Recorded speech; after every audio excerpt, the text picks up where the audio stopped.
অনেক দিন পরে মাকে জোর করে মাঠে নিয়ে গেলাম আর তারপরে টাটকা টাটকা বতুয়া শাক তুললাম আর সেই শাক মা খুব সুন্দর করে রান্না করে দিল আর গরম ভাতে শাক দিয়ে খেলাম খুব মজা করে।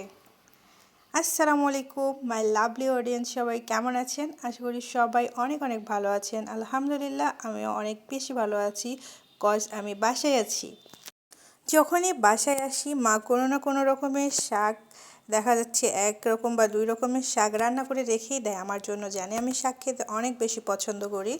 তো এইবার ভোটের ছুটিতে বাসায় আসার পর মা শাক উঠায়নি, আমাকে বলছিল যে মেজো ভাইয়ার পেঁয়াজের খেতে অনেক শাক হয়েছে, চল দেখে আসবি আর শাক উঠাই নিয়ে আসি। আমাকে এই কথাটা বলার কারণ ছিল, জানে আমি ভিডিও করি আর যেহেতু সরিষা ফুলের ভিডিও করার সময় আমাকে যেতে দেয়নি, বলেনি, তো এই জন্য আমাকে এবার নিয়ে গেছিল। তো তারপরে শাক উঠায় নিয়ে এসে মা রান্না করে দিল। তো আমি ভাবলাম আপনাদের সাথে একটু শেয়ার করি, এই আর কি। তো আমার মা বলছিল সবাই এত ভালো ভালো খাবারের ভিডিও ছাড়ে আর তুই এগুলো শাক ভাতের খাবারের ভিডিও কেন করছিস, এগুলো কি লোকে দেখবে?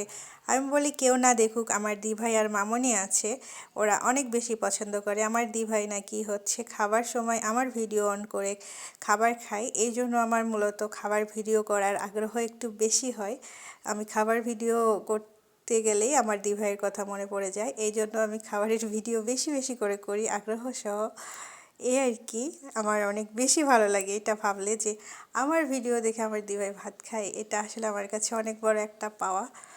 তো গেস, আমার মা আমাকে সিম ভর্তা করে দিয়েছিল, আমার সিম ভর্তা অনেক ভালো লাগে, তো আমাদের কাছে টাটকা সিম ছিল, সেগুলো তুলেই ভর্তা করে দিয়েছিল আর শাক রান্না করে দিয়েছিল আর একটা পাঁচমিশালি সবজি ছিল, যেটা মা প্রতিবার শীতের সময় এটা রান্না করে শুটকি মাছ দিয়ে।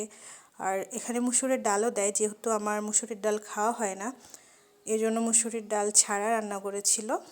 তো এই সবজিটা অনেক বেশি মজা হয় আর এই সবজি রান্নার ভিডিওটা আমি করে রেখেছি, অবশ্যই আপনাদের সাথে শেয়ার করব।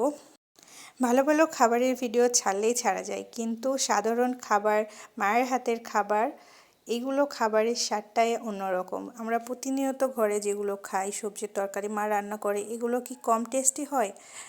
আর এই খাবার যখন আমরা ছাড়বো তখন সংকোচের কোনো প্রয়োজনই নাই। এই জন্য আমি বাসায় আসলে আমার মায়ের হাতের রান্না করা খাবারগুলো খাই আর ভিডিও করে আপনাদের মাঝে শেয়ার করি। আমি জানি না আপনাদের কাদের কতটুকু ভালো লাগে, তবে আমি অনেক ফিডব্যাক পেয়েছি, তারা বলেছে ভালো লাগে। সবাই ভালো থাকবেন, আল্লাহ হাফেজ।